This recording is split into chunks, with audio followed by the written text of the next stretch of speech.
Hello students, हम पढ़ रहे हैं ह्यूमन रिप्रोडक्शन के बारे में और जिसमें हम एक्स्ट्रा एम्ब्रियोनिक मेम्ब्रेन के बारे में पढ़ चुके हैं और अब ये हमारा चैप्टर एंड की तरफ जा रहा है।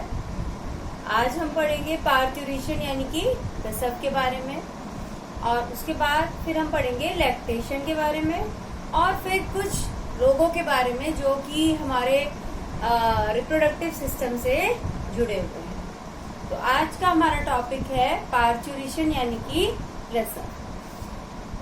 जब भ्रूण पूरी तरह डेवलप हो जाता है और उसका गर्भकाल पूरा हो जाता है, तब उसको मदर की बॉडी से बाहर की तरफ धकेला जाता है, बाहर की तरफ निकाला जाता है और इस प्रोसेस को ही कहते हैं हम पार्थ्यूरेशन या प्रसव। तो इसकी डेफिनेशन देख लेते हैं। Expulsion of fully formed foetus, expulsion of fully formed foetus from uterus after completion of gestation period, यानी कि जो फुल्ली फॉर्म यानी पूर्ण रूप से विकसित जो भ्रूण होता है उसका जेस्टेशन पीरियड यानी गर्भकाल पूरा होने के बाद मदर की बॉडी से बाहर आना, इस क्रिया को कहते हैं पार्थ्यूरेशन या प्रसव। और जो जेस्टेशन पीरियड है वो कितना होता है? वो 9 मंथ से कुछ दिन ज्यादा यानी 9.5 मंथ्स कह सकते हैं या 280 डेज कह सकते हैं या 40 वीक्स, लगभग इतना होता है। ये जो जेस्टेशन पीरियड है गर्भकाल 280 दिन या 40 हफ्ते कह सकते हैं या हम 9.5 मंथ्स कह सकते हैं, लगभग 9 महीने। तो ये जेस्टेशन पीरियड होता है। इतने टाइम में जो भ्रूण है मदर के गर्भाशय में पूरी तरह विकसित हो जाता है और इसके बाद पूरा बनने के बाद उसको मदर की बॉडी से बाहर आना होता है और इस बाहर आने की क्रिया को ही हम कहते हैं पार्थ्यूरेशन। तो ये जो प्रोसेस है वो कैसी होती है? न्यूरो एंडोक्राइन प्रोसेस होती है। कैसी process? Neuro endocrine process. Neuro endocrine से मतलब कि इसके अंदर हमारा जो नर्वस सिस्टम है वो भी जुड़ा है, तंत्रिका तंत्र, और हमारा जो एंडोक्राइन सिस्टम है यानी अंतःस्रावी तंत्र वो भी जुड़ा है, यानी इसमें हार्मोन्स भी पार्टिसिपेट करते हैं और इस क्रिया में हमारा जो तंत्रिका तंत्र है वो भी पार्टिसिपेट करता है। तो हम देखते हैं, एक नजर मारते हैं कि कैसे कैसे ये प्रोसेस होती है। तो जब फीटस पूरी तरह डेवलप हो जाता है और जेस्टेशन पीरियड पूरा हो जाता है तो उस समय फीटस और प्लेसेंटा दोनों ही कुछ केमिकल सिक्रीट करते हैं और ये केमिकल पहुंच जाते हैं कहाँ? मदर के ब्लड में। और मदर के ब्लड में जाकर ये क्या करते हैं? जो मदर का गर्भाशय है उसमें संकुचन पैदा करते हैं, उसके अंदर संकुचन पैदा होने लगता है। सबसे पहले क्या हुआ? फीटस पूरी तरह डेवलप हो गया, भ्रूण पूरी तरह विकसित हो गया। तो जो भ्रूण के विकसित होने के बाद भ्रूण और प्लेसेंटा दोनों ही कुछ केमिकल रिलीज करते हैं।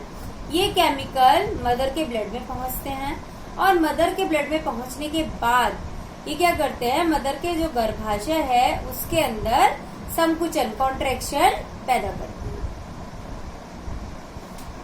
फीटल इजेक्शन फैक्टर, और ये जो केमिकल्स हैं इन्हें हम क्या कहते हैं? Foetal ejection factor. ये जो फीटल इजेक्शन फैक्टर है इन्हें कौन सिक्रीट कर रहा है?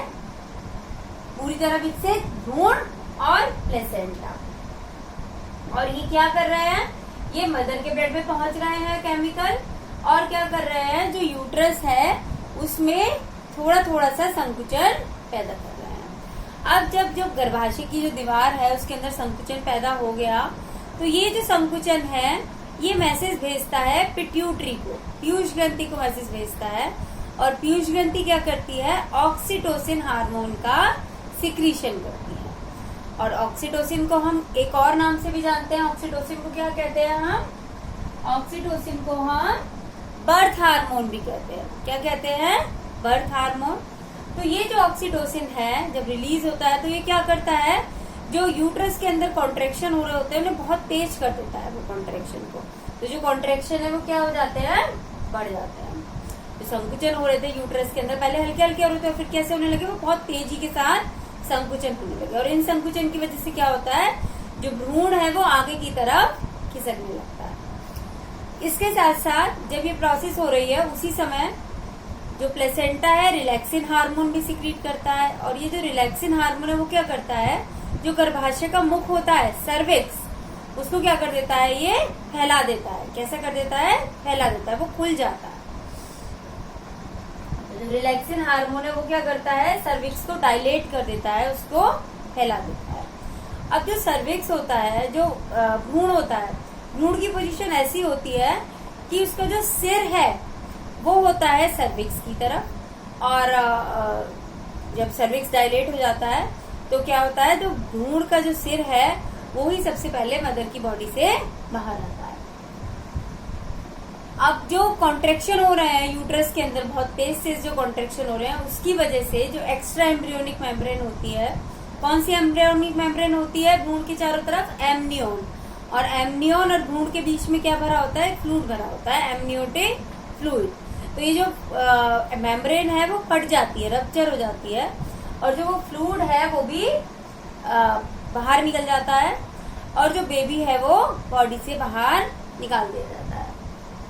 जब बेबी बॉडी से बाहर आता है तो जो अम्बालिकल कॉर्ड, जिससे कि जो प्लेसेंटा से जुड़ा हुआ है भ्रूण, जो भ्रूण है वो बॉडी से बाहर आ गया, बेबी बन गया है वो। जब वो बाहर आ गया तो जो जिस स्ट्रक्चर से वो प्लेसेंटा से जुड़ा है उसे हम कहते हैं अम्बालिकल कॉर्ड। तो उसे काट दिया जाता है और भ्रूण को उससे अलग कर दिया जाता है प्लेसेंटा से। और भ्रूण के बाहर आने के बाद जो प्लेसेंटा है वो भी बॉडी से बाहर निकाल दिया जाता है। और इस प्रोसेस को कहते हैं हम आफ्टर बर्थ, यानी बर्थ हुई, बच्चा बाहर आया और उसके बाद जो प्लेसेंटा है उसे भी बॉडी से बाहर निकाल दिया गया। तो पहले जब भ्रूण बॉडी के अंदर था तो जो यूट्रस था वो कैसा था, उसका साइज बड़ा हो रहा था, लेकिन जैसे ही भ्रूण बाहर निकला यूट्रस का साइज छोटा होना शुरू हो जाता है। तो जो प्लेसेंटा है वो यूट्रस से अलग हो जाता है और वो भी बॉडी से बाहर निकाल दिया जाता है। तो इस तरीके से ये प्रोसेस हमारी पूरी होती है।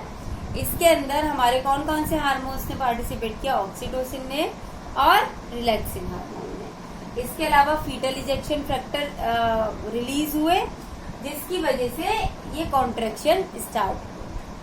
अब ये जो प्रोसेस है, अब हम इसे स्टेप वाइज समझ सकते हैं। इसको 3 स्टेप्स के अंदर डिवाइड कर सकते हैं।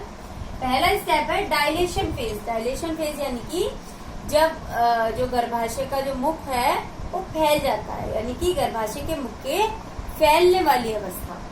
तो इसके अंदर क्या होता है, जो रिलैक्सिन हार्मोन है वो रिलीज करता है प्लेसेंटा, और जो गर्भाशय का मुख है वो फैल जाता है, जिससे कि जो भ्रूण है वो आसानी से बाहर आ सके। दूसरा है expulsion phase. Expulsion phase oxytocin की वजह से होता है। जो ऑक्सीटोसिन है गर्भाशय के अंदर जो संकुचन है उन्हें बहुत बढ़ा देता है, जिसकी वजह से जो भ्रूण है वो आगे की तरफ खिसकने लगता है। और थर्ड प्रोसेस है आफ्टर बर्थ, यानी कि जब बर्थ हो जाती है बच्चे की, उसके बाद जो प्लेसेंटा है उसे भी बॉडी से बाहर निकाल दिया जाता है, और इसे हम कहते हैं आफ्टर बर्थ। इसके अलावा जब बेबी बॉर्न होता है, मदर की बॉडी से बाहर आ जाता है, तो वो क्या करता है, रोता है। तो जब वो रोता है तो उस रोने से जो उसके जो लंग्स होते हैं वो एक्सपेंड हो जाते हैं, फैल जाते हैं, और वो सांस लेना, अपने जो लंग्स हैं उनसे ब्रीथ करना, ऑक्सीजन लेना शुरू कर देता है, और उसके अंदर जो प्रोसेस है वो स्टार्ट हो जाती है ब्रीथिंग की। इससे पहले क्या हो रहा था, इससे पहले जब वो मदर की बॉडी के अंदर था तो उसको ऑक्सीजन कहाँ से मिल रही थी, मदर के ब्लड से मिल रही थी। लेकिन जब वो बॉडी से बाहर आ गया तो वो कनेक्शन तो खत्म हो गया मदर से और मदर फीटस के बीच में जो कनेक्शन था। तो अब उसके जो लंग्स हैं वो फंक्शनल हो जाते हैं और वो उसको ऑक्सीजन प्रोवाइड करना शुरू कर देते हैं। जो बेबी होता है, जो भ्रूण होता है, उसका जो हार्ट होता है, हार्ट में 4 चैम्बर होते हैं, 2 ऊपर वाले अलिंद और 2 नीचे वाले नीलर। तो जो अलिंद, दोनों अलिंदों के बीच में जो सेप्टम होता है, बीच में अंतरा अलिंद जो पट होता है, उसमें एक छेद होता है। उस छेद को कहते हैं हम फोरामेन ओवेलिस, उस छेद को कहा जाता है फोरामेन ओवेलिस। और ये छेद क्या करता है, इस छेद के द्वारा ही मदर की बॉडी से जो ऑक्सीजनेटेड ब्लड है या ऑक्सीजन है वो कहाँ आती है, भ्रूण के शरीर में आती है। कहाँ आती है, राइट साइड में आती है, उसके हार्ट के राइट साइड में आती है। और इस फोरामेन ओवेलिस से वो कहाँ पहुंच जाती है, लेफ्ट साइड में पहुंच जाती है। जो ऑक्सीजनेटेड ब्लड है पहले राइट साइड में आया और फिर कहाँ पहुंच गया, वो लेफ्ट साइड में पहुंच गया। और जब बेबी का बर्थ होता है तो उस समय जो छेद है वो बंद हो जाता है। और अगर किसी केस में ये छेद बंद नहीं होता है तो क्या होता है, जो ब्लड है उसकी मिक्सिंग होने लगती है। जो ऑक्सीजनेटेड ब्लड है वो और डीऑक्सीजनेटेड वो ब्लड दोनों आपस में मिलने लगते हैं, जिससे जो बेबी का कलर है वो कुछ ब्लूइश हो जाता है। दोनों तरह का ब्लड आपस में मिलने से कलर कैसा हो जाता है, कुछ ब्लूइश हो जाता है। और इस डिजीज को कहते हैं ब्लू बेबी सिंड्रोम। और इसको ऑपरेशन के द्वारा इस छेद को बंद कर दिया जाता है और ये डिजीज क्योर हो सकती है। तो इस तरीके से हमने पार्चुरेशन की प्रोसेस पढ़ी। ये एक न्यूरो एंडोक्राइन प्रोसेस है जिसमें जब भ्रूण पूरी तरह डेवलप हो जाता है, विकसित हो जाता है, तो भ्रूण और साथ में placenta foetal ejection factor secrete करते हैं। और ये जो फैक्टर है मदर के ब्लड में पहुंचता है। मदर के ब्लड में पहुंचने के बाद ये गर्भाशय के अंदर संकुचन पैदा करता है। गर्भाशय के अंदर जब संकुचन शुरू होते हैं, हल्के हल्के संकुचन होते हैं और ये संकुचन मैसेज भेजते हैं पीयूष ग्रंथि को, और पीयूष ग्रंथि स्रावित करती है ऑक्सीटोसिन हार्मोन।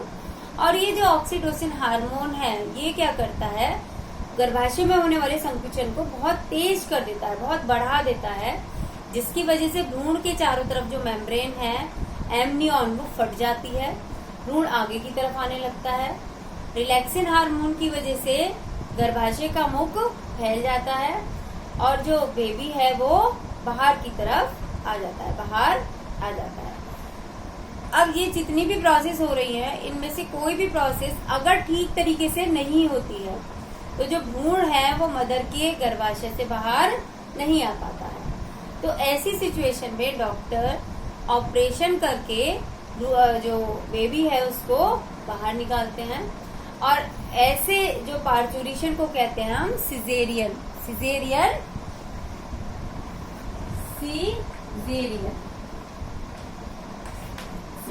या सी सेक्शन। जब भ्रूण नेचुरल तरीके से, प्राकृतिक तरीके से मदर के गर्भाशय से बाहर नहीं आ पाता है, या तो उसके गर्भाशय में पूरी तरह संकुचन नहीं हो रहा है मदर के, या जो गर्भाशय का मुख है वो पूरी तरह फैला नहीं है, तो कोई भी सिचुएशन हो सकती है जिसकी वजह से जो बेबी है वो बाहर नहीं आ पा रहा है गर्भाशय से।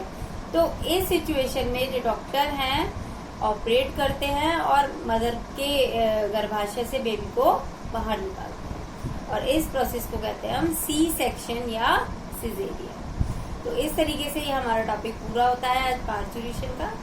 आपको टॉपिक क्लियर हो गया होगा। वीडियो को लाइक कीजिए, शेयर कीजिए और चैनल को सब्सक्राइब कीजिए। Thank you and